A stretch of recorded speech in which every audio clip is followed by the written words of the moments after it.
Next Wednesday, we're having David Swenson lecture to us, and he heads up the Yale Endowment, or the investment of the Yale Endowment. I have a New York Times article on the syllabus, just a sort of a biography of him that you could read. On reserve, I have his recent books. So I hope that you will get a lot from him. I misspoke. He's not a Yale College graduate. He's a Yale Economics PhD. His undergraduate was from University of Wisconsin. But he's been at Yale a very long time. He came to Yale from Wall Street in 1985. And at that time, the Yale Endowment was worth about $1 billion. It is now, under his leadership, $22.5 billion. And that explains a lot of the quality of your life, because that means we have about $2 million per student. And the interest on $2 million is, what is that, I can't even do division, $100,000 a year? And so that's why Yale is much more generous with financial aid than other universities, and why we have beautiful. Of course, this room was built, I believe, in the 30s. But don't thank David Swenson for this room, but for a lot of other things. So Yale had a 28% return on its portfolio last year, which was #1 of all college endowments. Moreover, it's had a 17.8% average return for the last 10 years, which is #1 among university endowments. We beat Harvard. We beat Princeton. But actually, Princeton was the head of the Princeton endowment is a protege of David Swenson. And I'm sure that these people get together and talk. All of the major universities, Harvard has been doing very well too. And so has Duke, MIT, Amherst, a lot of it seems that universities manage to invest very well. At least they have in recent decades. And I think that has, my theory, that has something to do with the intellectual atmosphere at universities, that investing well requires careful study. And the intellectual tradition we have at universities helps promote that. So, I don't know if David Swenson can continue to do this.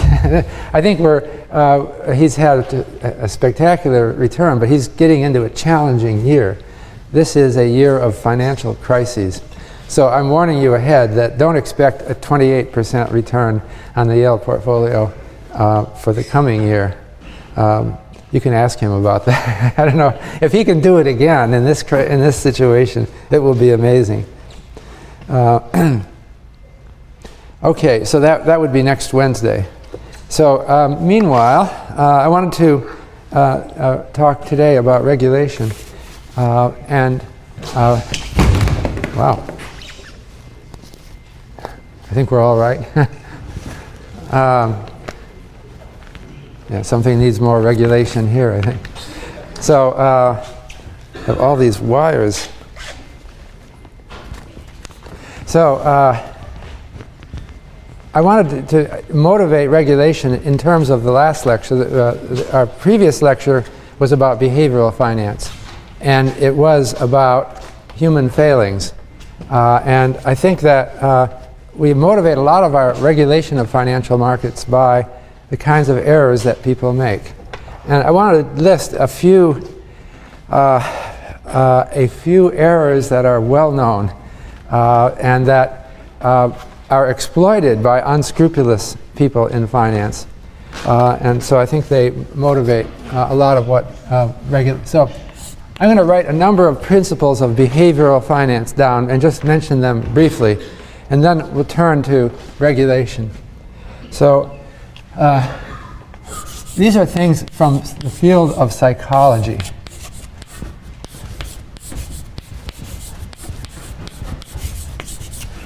Wishful thinking. This refers to the fact that people, this sounds like something you probably already know, but it's been documented by psychologists. People tend to make the error of believing what they want to believe. All right? So for example, people tend to believe that their team will win. This has been documented by psychologists. They have a bias. If you ask them what's the probability that Yale will win the Yale-Harvard game, don't expect Yale students or Harvard students to give an unbiased probability. You tend to, in your mind, think that you're going to win. And this also applies to elections. We just had a primary yesterday. People tend to assume that the candidate that they believe in will win. So it's well known. And this is something that can be exploited by people selling investments.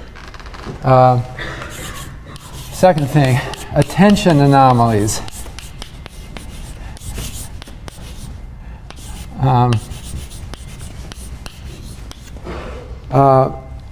These are human attention tends to be sporadic. That is that the errors that people naturally make are often errors of inattention. You look at certain things and you you pay too much attention to some things and too little to others. This is something that psychologists have been talking about for over 100 years. Human attention is part of human intelligence. We have to know what to pay attention to. And people who are not good in focusing their attention on the right things. I'm not talking just about attention deficit disorder. I'm talking about some more high-level question of how you know what you should be paying attention to. Under attention, there's a social basis for attention. And that is that people tend to pay attention to what other people are paying attention to. And so it's easy to sweep things under the rug and get people to forget something. The kinds of things that are naturally talked about get excessive attention, and the details tend to get forgotten. 3 is anchoring. This refers to a tendency for people in making quantitative judgments to subconsciously have their judgments anchored by some arbitrary stimulus. And I mentioned overconfidence last period. We then tend to have overconfidence in our anchored judgments. The classic experiment that demonstrated anchoring was Kahneman and Tversky. I'm writing K and T in a Wheel of Fortune experiment, which they did in 1974. What they did is they got subjects to participate in a psychological experiment. And the experiment consisted of asking the subjects questions that had quantitative answers, which were always numbers from 0 to 100. And then they said, I'm going to ask you a question, but before you answer the question, I'm going to spin a Wheel of Fortune. You know the Wheel of, it's like one of those things on quiz shows. You spin this big wheel and it rotates for a while, and then it stops at one number. Obviously a random number, because this Wheel of Fortune had all the numbers from 0 to 100. Okay?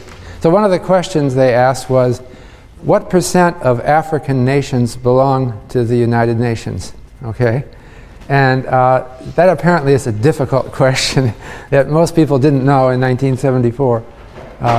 But when they did it, they said, we'll ask you the question and think, but while you're thinking about it, don't answer yet, we're going to spin this Wheel of Fortune. And so it comes up with a random number. Okay? Then they asked for the answer. Well, it turns out that people tended to give an answer close to the number that came up on the Wheel of Fortune. All right? Now, they perfectly well knew that the Wheel of Fortune was random.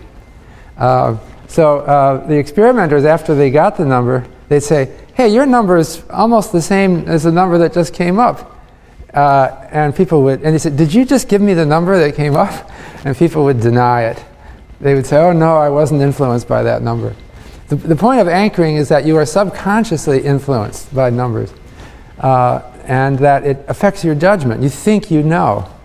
So for example, in looking at a stock price, if you ask people to predict a stock market price, they think of some number that they saw before, and they are overly influenced by that number.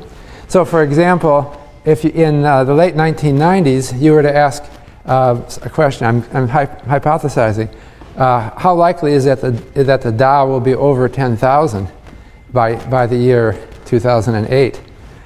People might give that a low probability because it had never been over 10,000. And so they just had no psychological anchoring on that number. But once it passes 2,000, then it seems completely natural, and that's anchoring. Related to this is the representativeness heuristic.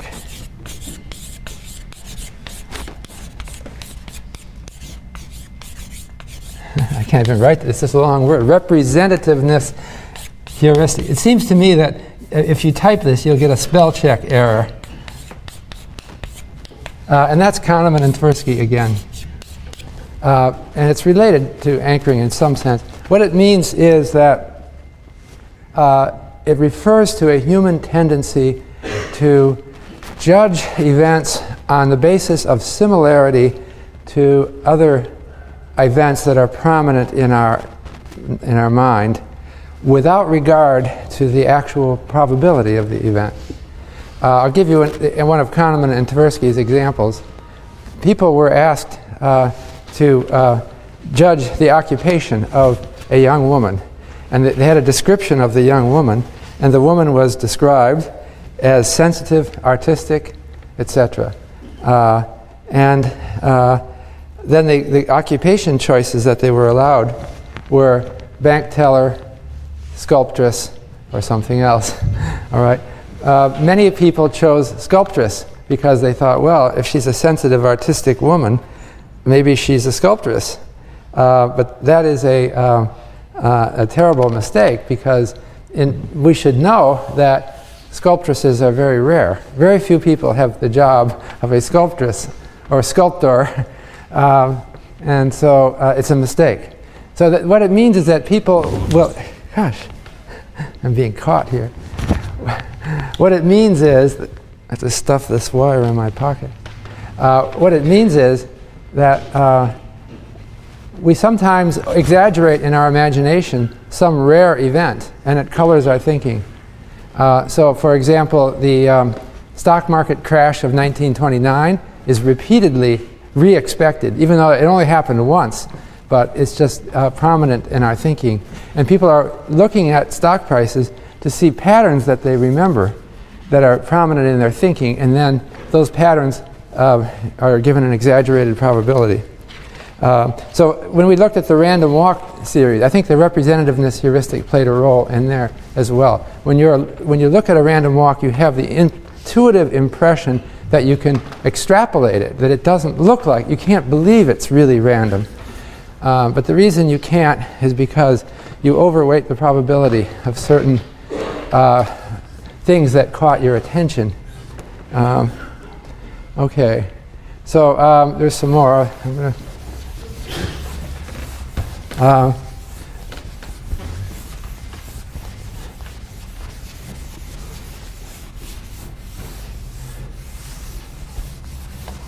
So 5 is gambling behavior.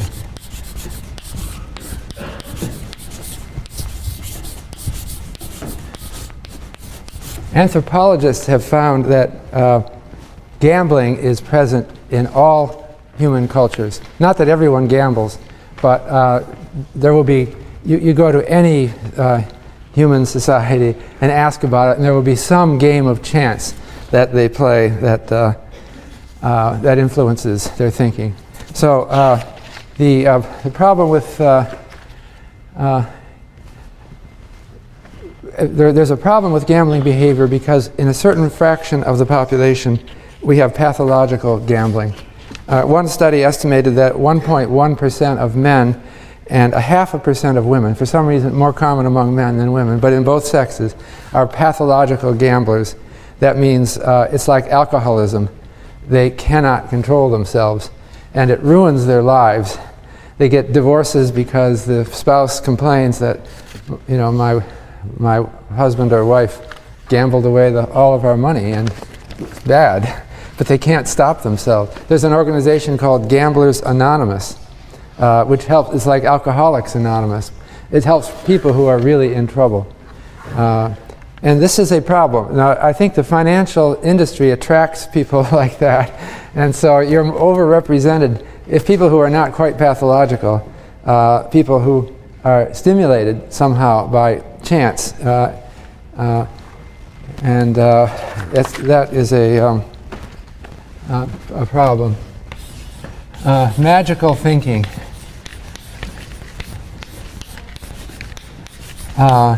This actually goes back to B.F. Skinner, a psychologist who flourished in the first half of this century. I actually had him as a next-door neighbor. There's a strange thing. I was visiting in Harvard and MIT in Cambridge, and I rented a house, and this guy was next door. And he and I both used to walk into work together. Not together. I never really met him. But I always felt an affinity with him. Now, he must have died 20 years ago by now. But anyway, he did a famous experiment with pigeons, which in the 1940s, and 1948, in which he induced strange behavior patterns in pigeons by the following simple experiment. The experiment was, he would put, the pigeon was in a cage, okay, and he'd let the pigeon get pretty hungry, okay, and hungry pigeons are not happy pigeons. And then he had a machine that granted each pigeon one piece of corn every 15 seconds, okay, and so that's very frustratingly slow for a hungry pigeon to get one piece every 15 seconds. And then he observed through time, after subjecting pigeons to this torture for some time. It might be not approved by, it's not really torture, right? It's like dieting or something. You all live through that, right? But semi-torture for a pigeon. He noticed that the pigeons started behaving in strange ways. So, and he kept them separate so they couldn't learn from each other. One pigeon was jumping up and down a lot, and another one was bobbing its head, and another one was doing a kind of a little dance. And what he concluded was these pigeons were trying to figure out what makes those pieces of corn come. And they started to think, well, he had to get the interval between corns right to make this work. But the pigeons started to think effectively that what was it I did just before that last piece of corn came? And I was bobbing my head, so maybe I better bob my head again. And sure enough, another piece of corn comes. And so they start assuming that what they were doing is making the corn come. But each one does a different thing. So if they're all in isolation, they would all be doing different things. But I think our financial markets are like that people, they develop some investment strategy, and through pure chance it does well. But they, because of overconfidence and magical thinking, it starts to go to their ego. They think, I'm really a smart investor, I've figured it out, and it can reinforce the behavior. Until they get to maybe some terrible end. That doesn't necessarily work out as well. B.F. Skinner's never let his pigeons starve, and they all made it out all right. There's something else called quasi-magical thinking, which was a term coined many years later by Eldar Shafir and Amos Tversky. Shafir is a young psychologist at Princeton who teamed up with the old psychologist Tversky and wrote this paper. And what it refers to is people get the impression that they can control randomness. Maybe the pigeons were thinking that, maybe not, we don't know. Shafir and Tversky report experiments with people, not pigeons, okay? And quasi-magical thinking is an illusion that they documented occurs regularly in people. which they might deny if asked about, but there's an illusion that I can control randomness through my willpower or my... I won't talk about their experiments, but I just want to mention one by a Harvard psychologist, Ellen Langer. I mentioned this before, but I think I mentioned it before. If you say, I'm going to ask you to bet on a coin toss. There's two different ways of doing it. One is to say, how much will you bet? And then I toss the coin. But the other way is I toss the coin first and I conceal the outcome. And then I ask, how much would you like to bet? And Langer found that people want to bet more if the coin hasn't been tossed yet. Okay? And why would that be? Why would you care? It's still the same experiment. It appears that people at some level think that they can exert willpower over it and control it. And this gives rise again to overconfidence among investors. It's also another example which is relevant. I don't know if any of you voted yesterday. Why do people vote? Because economic theory would say that nobody ever votes. If we're all, conventional economic theory says we're all relentlessly selfish and calculating, right? Isn't that what you've learned in economics? And so, well, maybe you didn't necessarily, but that is a canonical theory. But if you're relentlessly selfish and calculating, you would say, the chances that I decide the election are 0, right? And so I'm just not going to bother. The question is, you must have thought that, right? You know that you're not going to decide the election. And so what does it matter? And so if you can introspect and ask, why is it that I vote?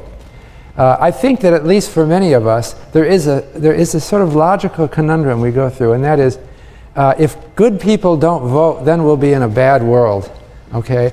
And so I have to vote to prove that good people vote. And then maybe it will happen. If I'm a good person, then other people will be good person, right? This is magical thinking. And it affects people because it gives them a sense of confidence and power over events that are thought to be random or uncontrollable. So it can also be something that can be exploited by some not so nice people. Okay. Now I wanted to talk about regulation then. The problem with finance is that it's a beautiful, financial institutions are beautiful structures, but they only are as good as the people who use them. And so the problem is that the history of finance is the history of a lot of people being exploited and treated badly. So there's temptations of the market that people who know human psychology know that they can exploit human weaknesses. And so there's a temptation to oversell investments, that is, promise that they will do well. You see this all the time. I was just seeing yesterday's paper, someone was selling gold coins. One of the, don't buy gold coins that you might see, you know that, right? But there were words in there, they said something, of course we cannot guarantee that they won't go up in value, but historically they have always done it, or something like that. They're trying to oversell. You know that buying gold coins from some newspaper ad is not a smart investment. But they know that there will be people out there. A recent example of overselling, the National Association of Realtors has been running ads saying that home prices have always doubled every 10 years. They didn't do it. They didn't word that. They put it in the present tense. Home prices double every 10 years. So that's an organization of people who sell real estate, and they have ad campaigns trying to convince you that home prices are going to double. That's overselling because we're in a real estate crisis and home prices are falling. That's the kind of thing that makes some people upset. There's a tendency to hide information. You avoid telling people the things that would discourage them. People have attention anomalies, so they don't go out and see all the information. And if you don't put it up front, then they'll never find it. There's a tendency for loyalty to friends. That's your own friends. And there's this word, other people. I think different languages have different, there's friends, and then there's all those random people that we don't care about. And so investors will have a tendency to try to hide information, or people who sell investments will try to channel the good investments to their friends and take it and dump the bad stuff on other people. That's what's been happening a little bit, more than a little bit, in the subprime crisis. So we've managed to package subprime loans that some people thought were terrible, and sell them off to unwitting foreigners who didn't know. They thought that they were getting good stuff.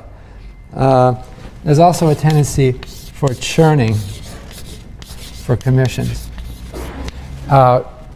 This is a fault that real estate brokers can make. If they're paid by commission on each trade, they just keep calling you up and coming up with new ideas for new trades. And so that's unethical behavior because if you keep trading too much, then you cannot possibly make money. The trading commissions will eat up all of your profits, and professionals know that. So it's bad behavior. So we have historically developed regulations that deal with these problems. The only reason I believe that we have financial markets that work is because we have the regulations.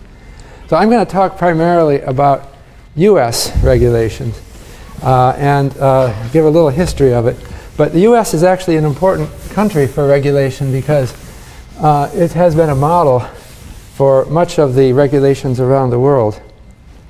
So I'm going to give a kind of a history of financial regulations in the United States. It makes it rather a simple story. And the simple story is that regulation mostly came in with the progressive era at the beginning of this century and reached its culmination at the time of the Great Depression and set up a lot of institutions that are still with us today. And then there was deregulation, which started in around the 1970s. And the events that we're seeing today is an outcome of both the regulation and the deregulation. So I wanted to start out with the origins of securities regulation. A critical point was a book written by Louis Brandeis. That's the guy that Brandeis University is named after. He was an author, a lawyer, then Supreme Court Justice. But he wrote a book in 1914 called Other People's Money. And it was very influential. I have it on reserve, but that's not required for the midterm. It's just if you're interested to see it.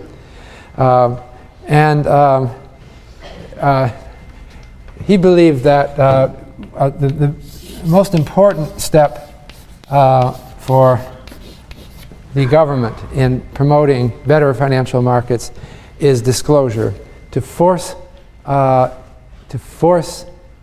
businesses or financial businesses to disclose the truth equally to everybody.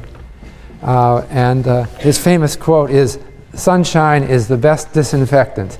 Sunshine meaning the truth, and everyone in the financial industry has to just tell people what they're doing. And he said it has to be really disclosed. And he likened it to labeling. They were already, in 1914, starting to require that food packages would show nutritional or ingredients and nutritional information. It was on the package. And he thought that's the kind of model for the financial industry. The disclosure has to be made convenient so that it's not like you can get the information by going downtown to City Hall and asking for it. So the principle is that you have to require that the information be given to the investor. So that was a very important. So in around the time of this book, state regulators were developing at the state government level in the United States what they call blue sky laws.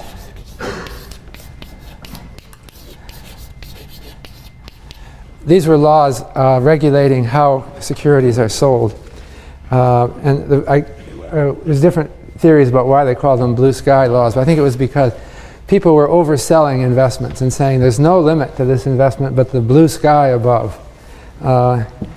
So the problem with the blue sky laws is that they were each state done separately, and it was hard for states to manage what were basically national businesses. So the blue sky laws were basically coming in the teens. In the 1920s, things changed because the telephone first became widely spread. Until the teens, telephones were very expensive because they didn't have good amplification technology. But by the 20s, everybody got a telephone in their house. And the average person made hundreds of phone calls a year. So it was a big change in our society. And this led to the boiler rooms. And if you know that, the so-called these were businesses that called around on the telephone and sold stocks, often bogus stocks, in the 1920s. The reason they call them boiler rooms is if you are selling stocks by telephone, there's no reason to rent a nice office, right? So you get the cheapest. So you put a whole bank of telephones in the cheapest place, and that would be the basement of some building where they have the boiler. And so you'd have a whole bunch of people selling securities down there.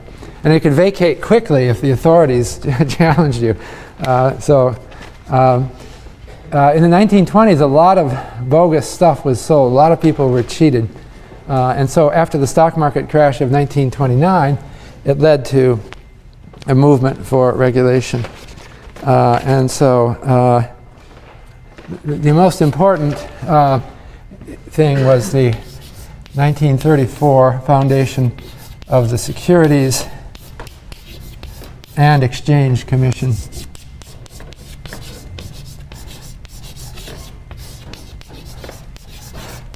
Or SEC, which I think ultimately dates back to, it's really the embodiment of Louis Brandeis principles. So this Securities and Exchange Commission was an organization that, I guess you say its principal structure, its principal thing was to make sure that disclosure was proper and that people found it easy to get the information about securities. And the SEC was very controversial at first because it was seen as interfering with business. And the U.S. has been built on principles of individual freedom, and this seemed like unnecessary government intrusion. So there was a hostile attitude between business and the original SEC. Franklin Delano Roosevelt was viewed as very left-wing by business and very contrary to American values. But in fact, the SEC promoted the very free market concepts that were widely believed in this country. Basically, what it did is it made it feel that people won't get cheated. And so the SEC was a strong regulator, and it really did restore confidence in the financial markets in this country. Other countries in Europe, after the 1929 crash, they had a different reaction to the scandals and problems of the 20s, and it wasn't as favorable to markets as in the US. But the Securities and Exchange Commission, from the beginning, had it as its mission to make financial markets work properly, and that is a wonderful story. So one of the first chairmen of the SEC was a man named William O. Douglas, who was actually a Yale law professor. I guess he influences me because I have on the reading list, again, it's an optional reading, but he has a book called Democracy and Finance.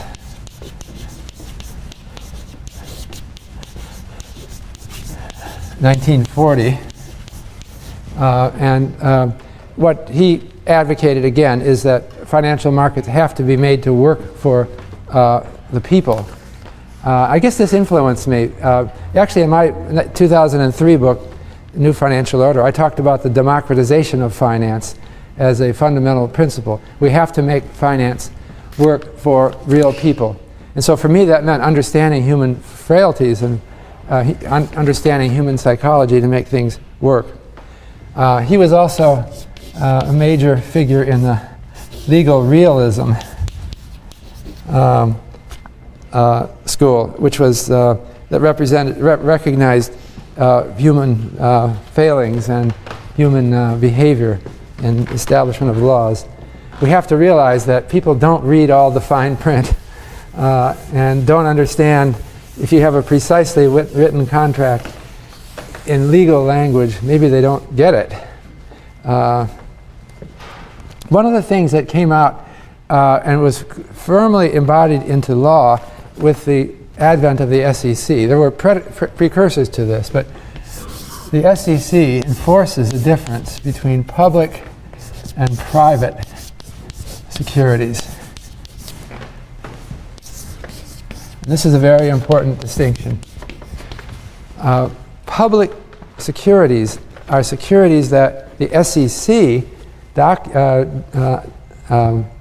will accept as suitable for the general public.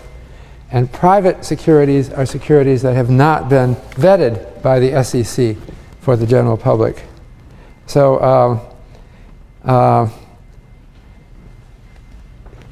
the SEC, you have to decide. You'll hear about public companies and private companies. If you're a public company, it means that you've gone through the procedures at the SEC to be approved as a public company.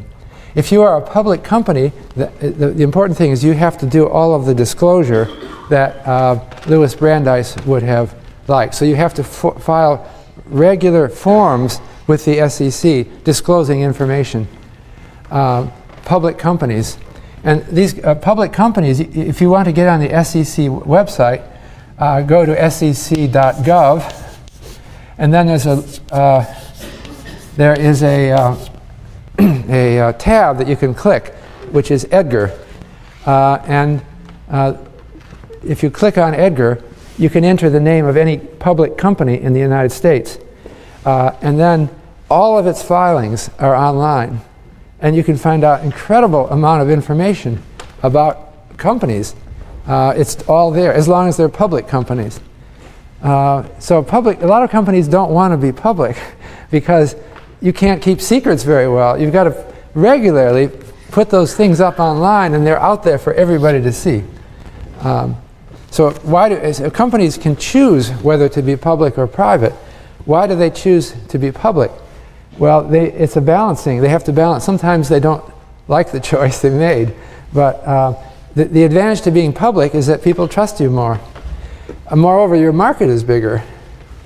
So public companies have an advantage. So companies don't like to be public generally. It's contrary to their instincts. We keep all sorts of secrets in our company. We don't want to be filing all of our information all the time and having it go right up on the website on standard forms so that everyone can easily process it. But they may swallow their doubts because they have a sense that it will improve the market for their shares. So we have a lot of public companies. Now, if you are a public private company, you are limited to where you can sell your investments. And let's talk an example of an important kind of private company. It's called a hedge fund. Okay.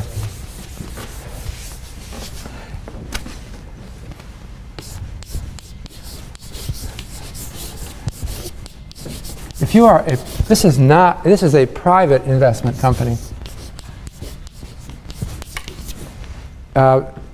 Let's think before we talk about hedge.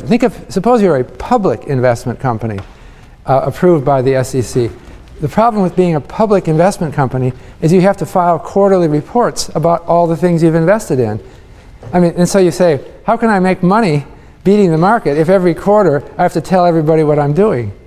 And so a lot of investment companies don't want to be public. They want to be private, so they don't have to. Hedge funds do not post their investments on Edgar, and so they're private. But if you're a private company, you're subject to regulation that limits a lot of things you can do. Notably, you're not allowed to advertise. If you're a hedge fund, you're not for the public. You're not approved for investing by the public. So what business do you have to buy ads in newspapers announcing yourself? As a result, hedge funds have a very low profile. It's not their choice. They might like to advertise, but they can't without running afoul of the SEC. They'll say, you're behaving like a public company and you're not public. And so hedge funds do not advertise. So that's why people don't know about them, and they have a mysterious, they sound mysterious. But moreover, very significantly, they are limited in what kind of investors they can take. Now there's different kinds of hedge funds. There's a lot of legal complexity here, but a 3C1 hedge fund is limited to 99 investors. And that's not very many people. And they must be accredited investors.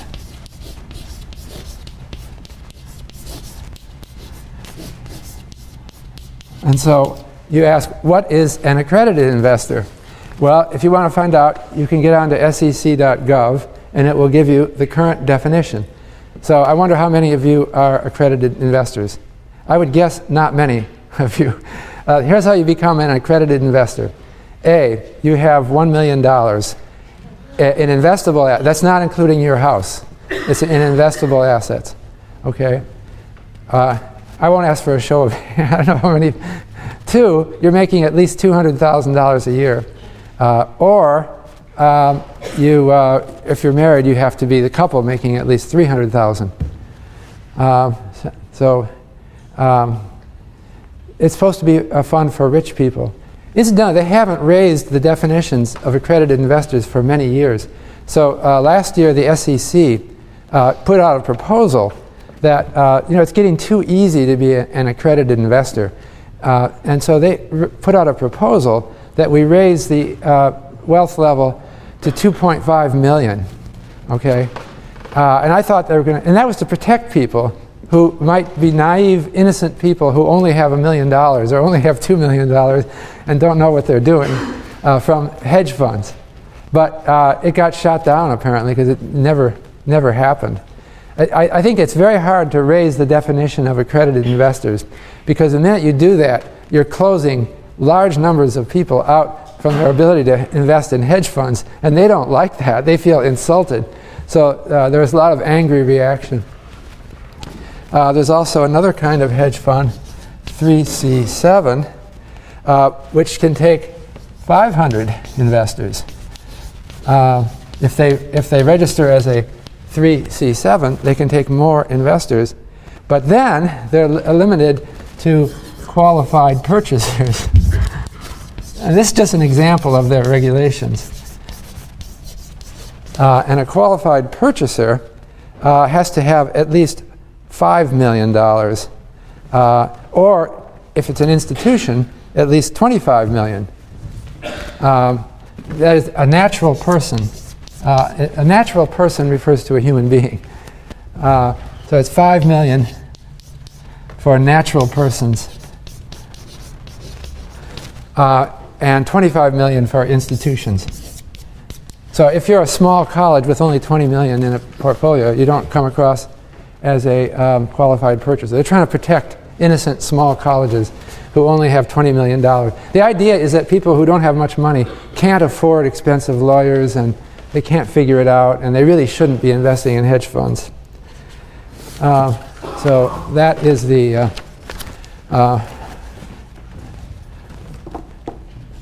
these public-private distinctions are onerous or offensive to some people, because it seems like the government is acting like a parent. And most of the people are, if you're not accredited as an investor, it's like the government doesn't respect you, right? I mean, it's like they're treating you like children. Why would it be that somebody else is allowed to invest in a hedge fund and I'm not? It rankles. But on the other hand, these regulations survive because the reality is that people are victimized all the time. And we can't just allow companies to act in secrecy. This is something that I believe in. Not everyone believes in this. But the general principle has been now, ever since the 1930s, that the general public is not allowed to invest in things that are not properly documented. Another important distinction in securities regulation is the distinction between insider and outsider. An insider is someone who is privy to the secret information of a company. The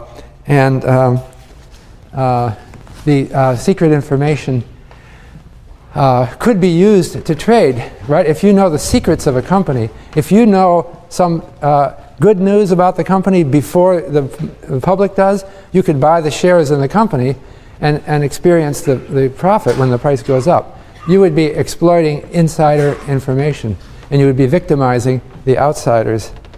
So the idea from the beginning at the SEC was that insiders should not be allowed to trade on information that is not properly disclosed to the public.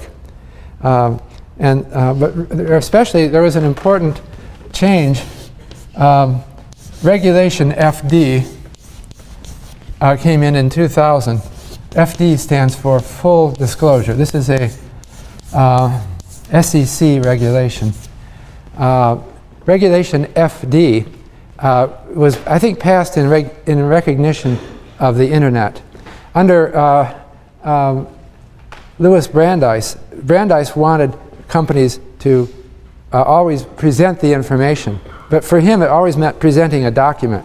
So they had something called a prospectus, for example. You could not sell a security without giving a prospectus to the potential buyers, and the prospectus would be something approved by the SEC. And I don't know if the word is approved, but it's you have to run it by the SEC, and then you always have to give that out. But he was living in the paper age. We now live in the internet age. And so regulation FD, I don't know if it actually mentions the internet, but it tends to use, the regulation FD basically says that whenever a company announces information, it has to be announced available almost instantly to everybody in the market. And so the way it has worked out in practice is that companies, when they have a major announcement to make, they have some kind of web event. And anybody in the world, they would be notified, and they can get on and hear it as it's happening. So we kind of have meetings, big meetings on the web for disclosure of important information. And so this has made it very clear. Then there has to be, if you announce anything, you have to announce it all at once on a certain date, and you can't have favored people that you give the announcement to. So market surveillance is a process that stock exchanges and other organizations do to make sure that inside information is not being mishandled. And so the self-regulatory organizations, SROs, which are industry organizations that regulate the industry, that's an American way of doing things. Rather than have the government regulate. We have an industry organization that does it so that the government doesn't have to. The SROs have complex regulatory equipment, computers that can discover insider trading. And the SROs will catch you, or they may catch you if you try. So I wanted to give you an example of SRO behavior. And this is just one news story. It was in 1995. A secretary at IBM Corporation was asked to Xerox some documents by her boss. And the documents described a proposed takeover of Lotus Corporation. Remember Lotus? That was the corporation that produced the first spreadsheet program. It's now been replaced mostly by Microsoft Excel. But at the time, it was big. Okay, so this was big news. IBM is going to take over Lotus, or try to take over Lotus. And we now know what happened because of the surveillance investigation. She told her husband that she had just Xeroxed this thing about, she'd read what she was Xeroxing. And she told her husband, who was a beeper salesman, about the news. He did nothing except tell two friends the story. He didn't buy share, he just told two friends. My wife says that IBM is going to take over Lotus. The friends immediately bought Lotus shares. Then that was June 2. By June 5, 25 people had spent $500,000 to buy on this tip. They included a pizza chef, an electrical engineer, a bank executive, a dairy wholesaler, a school teacher, and 4 stockbrokers. Okay, stockbrokers get the word faster. Guess what happened? Those people are all in trouble because it's illegal to trade on insider information. And they tracked them all down. And so I'll give you another example. And this is the example of Emulex Corporation. Maybe this isn't exactly insider trading. This is more fraud. But in what year was this? Is around sometime in the late 90s. Mark Jacob, his name, he's the criminal here. He's probably out of jail now. But Mark Jacob was upset with, he had been an employee of Emulex and had access to inside information of the company. And so I guess he was involved in the dissemination of information for the company. So he kind of knew how they did press releases. So he sent out a fake he shorted the company, and the stock in the company, and he put out a fake press release saying that there was bad news for the company. And he knew how to make it look like one of Emulex press releases. He also did it from the El Camino Community College Library, because he thought, I'll be careful, I won't issue this fake press release on my own computer because they might be able to track me back to my own computer. So he went to this community college and got one of their library computers, and he issued the press release there. He got picked up by all the major news services, the stock plummeted, he sold immediately, and he made a lot of money. But the problem is, it didn't work. They tracked back who sold, and who had shorted and who had sold just at that time. And they also, they went back to the El Camino Community College Library, and they interviewed the librarians and tried to ask them, do you remember somebody coming here that didn't look like a student? And they identified him, and so he was caught. So that's what surveillance does. They make markets work, because if you didn't have this, there would be all kinds of crooks and bad actors. The thing about these organizations is that they cost money and they cost nuisances. A lot of people in the financial community are annoyed by them because these regulations are costly to comply with, and they take a lot of resources. But I think enlightened view is that these things are absolutely essential into trusts in the market. Another form of regulation is accounting regulation. So, for example, we have in the United States the Financial Accounting Standards Board. It's right here in Connecticut, or FASB. This is not a government organization. It was organized by the SEC in 1973. But the SEC didn't want to do this job. They wanted it to be done privately.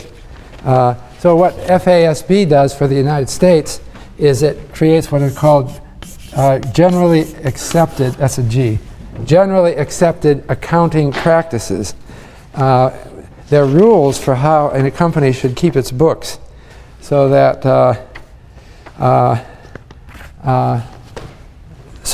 there's some regularity and standards in how accounting is done. And so when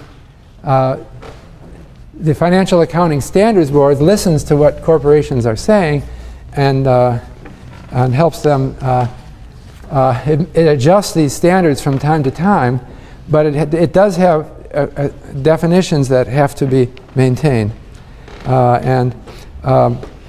So a company has a profit and loss statement, and there's something that is called net income, which is a measure of how much the company is making. The profits after expenses of the company, called the bottom line, and the GAAP standards define this. There's also operating income. Now, companies can use other definitions of other accounting standards besides these. And some of these other definitions, which are not always GAAP, other standards, and are widely used in the industry, are other kinds of, they have what's called core earnings, pro forma earnings, EBITDA, which is earnings earnings before interest, taxes, depreciation and amortization, adjusted earnings. There's all kinds of different definitions, and so companies like to do it their own way because they want to present themselves in the best way to the public. But they're not allowed to just do it their own way. They have to do it according to standards. And so the GAAP accounting is standardized. So what a company can do is present things in two different ways. They can present it GAAP, and then that goes to Edgar, and they can also present it any other way they like. But the law, the SEC requires that they at least present the standard earnings definitions for all these things. Now, another, let me just mention off-balance sheet accounting. The one thing that the SEC requires that companies file is their balance sheet, which you can look up for any company on Edgar. The balance sheet of a company has two columns. It has assets and it has liabilities. And so on one side is everything the company owns, and the other side is everything the company owes. Okay, and the net worth of the company is their assets minus their liabilities, and that represents the value that the company has if they paid off all their liabilities. What the SEC has to worry about is something called off-balance sheet accounting.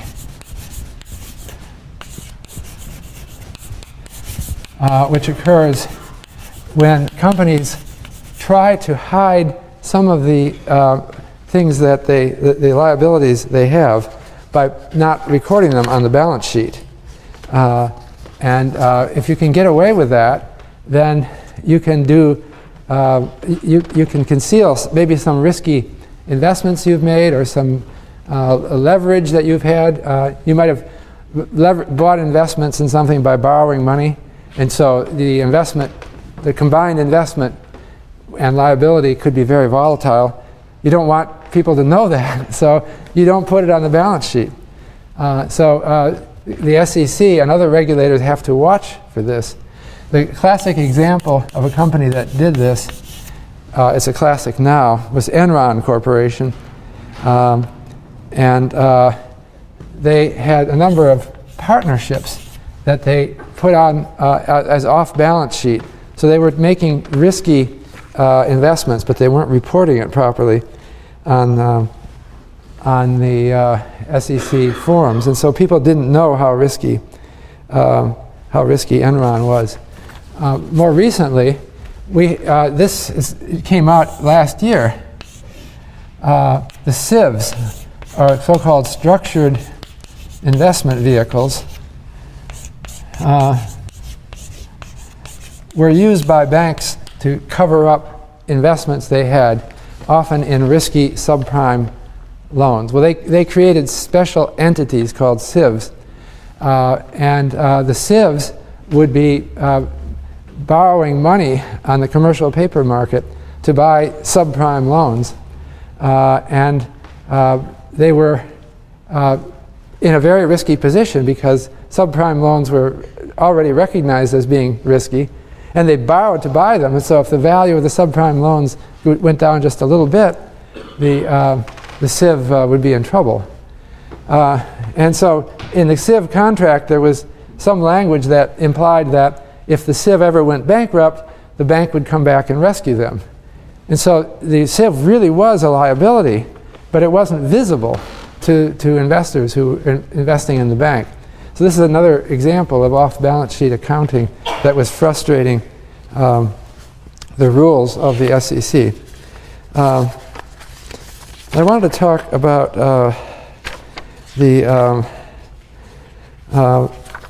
another instance of regulation that is important in the United States, but it's very poorly known. We have something called SIPC. That's the Securities Investor Protection Corporation.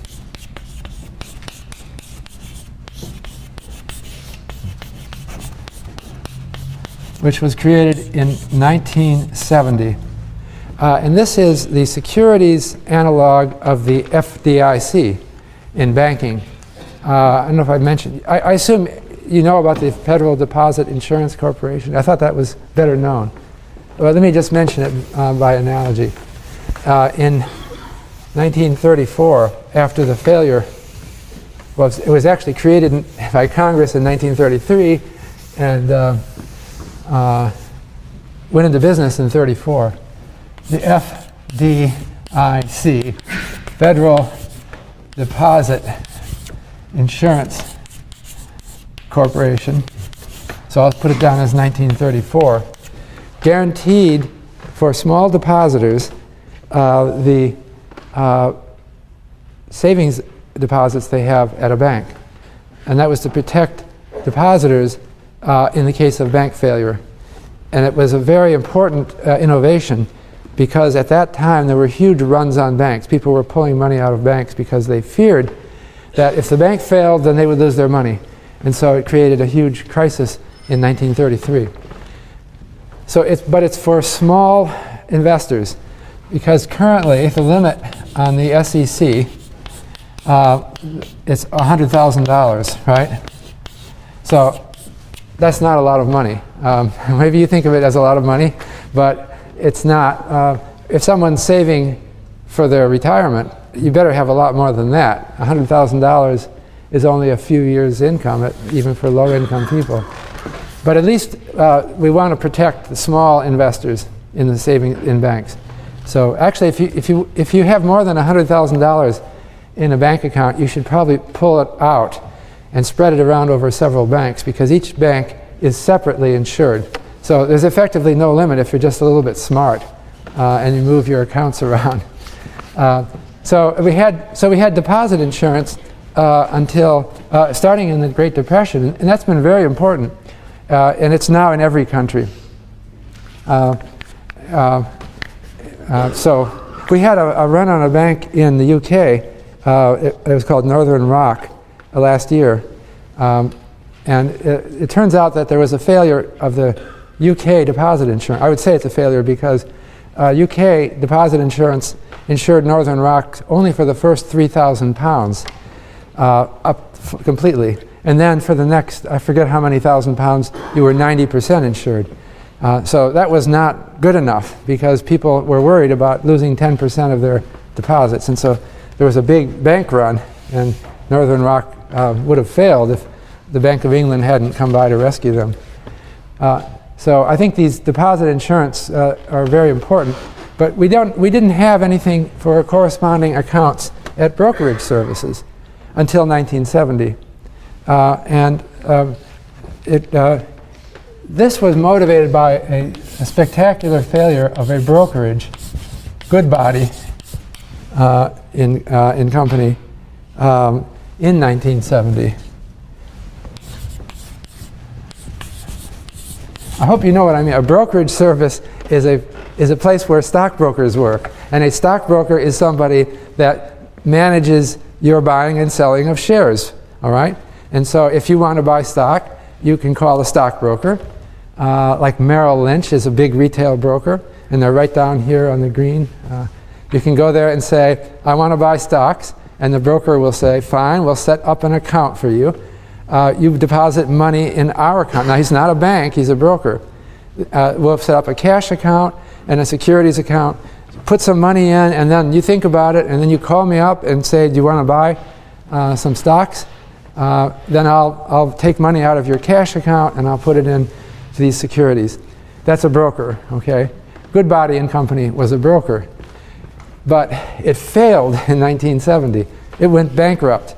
And then it looked like the people who had money and shares in them would lose. There's two things. You can have a cash account with them. You put money into the cash account and you haven't bought shares with it yet. It's just sitting in it's like in a bank. You could lose that because Goodbody and Company is going bankrupt, right? It doesn't have it anymore. And what about your shares? Well, Goodbody and Company is supposed to have your shares, right? But they generally hold them in what's called street name. And that means Goodbody and Company owns the shares. And you just have a contractual relationship with Goodbody that in principle, some of those shares are yours.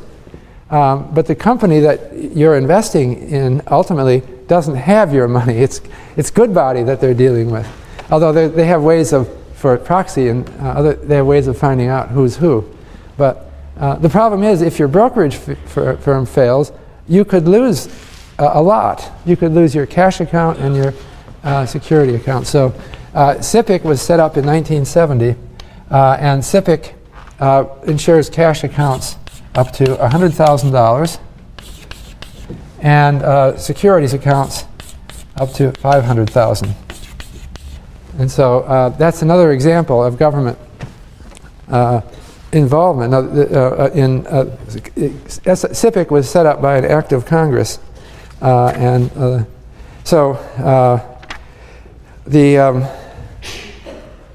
unfortunately, I don't know if you've ever heard of SIPC. Most people don't even know it exists. SIPC did a survey of the U.S. population, this is in 2001, this is one of the questions SIPC asked.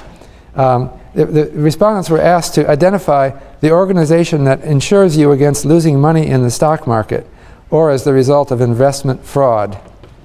Only 16% of investors knew that there is no such company. Let me make it clear. SIPC does not, if you invest in some stock and it does badly, you can't go to SIPC and say, hey, my stocks went down, please give me my money back. they won't do it. And moreover, if you say, this stockbroker, he was lying to me. He told me that this was a good investment, and he even lied and said something to get me roped in. They won't pay you back. The only thing that SIPC does is replace securities. In other words, if you had an account at a brokerage and you thought you had 100 shares of IBM, and now the broker is going bankrupt and the broker won't answer your email anymore, and it's just gone, you go to SIPC and say, I had these 100 shares. SIPC then returns 100 shares to you. They don't pay you cash. They give you the 100 shares, and that's all they do. So you might say that our regulation hasn't gone far enough, and I think maybe it hasn't gone far enough. We protect certain kinds of things, and people have to pay attention. It's a difficult problem that not everyone is smart. They vary in their ability. So we try to make a world in which it's pretty safe for the small investor who's not paying attention.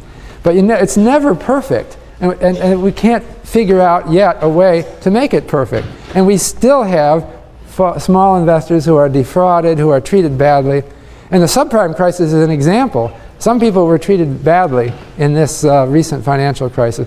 So we just have to keep improving our regulation and trying to make it deal with all of the problems as they come up. The problems are complex because we're trying to make a system in which people are able to make their own decisions as much as possible and to make them in a way that, in an environment that they trust. But it's just too complicated and it's impossible to make it work perfectly. All right, so that will conclude this lecture. So I won't be here Monday, but my TAs will handle the exam, and I'll see you on Wednesday.